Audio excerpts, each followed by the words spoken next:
আজকে ফুল চিংড়ি ভর্তা করতে নিয়েছি, আর একটা করবো পাতুরি। ফুল চিংড়ি ভর্তা করতে গিয়ে লেগেছে ফুল চিংড়ি। আমি একেবারে জল ঝরিয়ে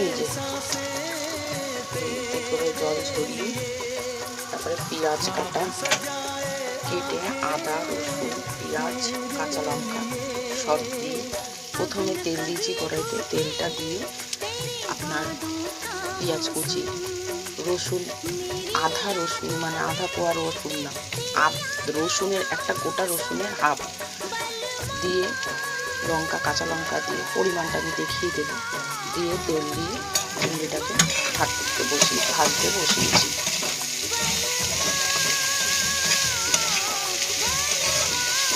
এটা সুন্দর লাল লাল ভাজা হয়ে গেলে আমি মিক্সিতে দিয়ে পুরো বেটে নেবো, যেটাকে ভর্তা বলে আর কি। বেটে পুরো সুন্দর খাবেন, দারুণ লাগে গরম ভাত দিয়ে শুকনো মেখে খেতে। এটা এখনো হবে।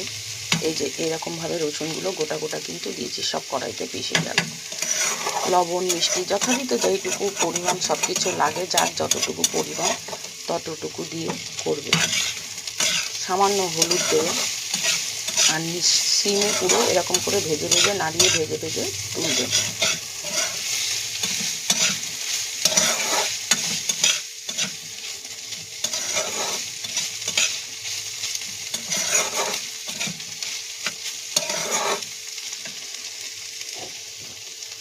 আমি সিমে ভাজা করছি, তারপরে এই যে মিক্সিতে দিয়ে বেটে ফেলবো।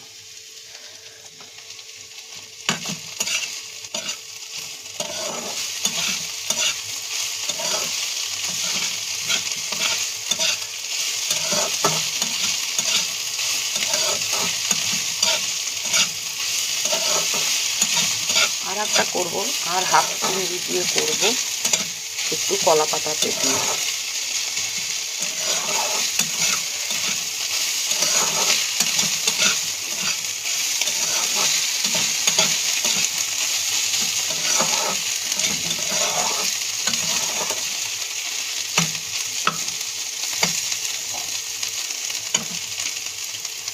ভাজাটা হয়ে গেছে, হওয়ার পরে সিমে দিয়ে দেবো। সিমে দিয়ে একটু ঢাকা দিয়ে দেবো। ভাজাটা কিন্তু খুব সুন্দর হতে লাগবে, লাল লাল করে হালকা তেলে হালকা আঁচে ভাজতে হবে।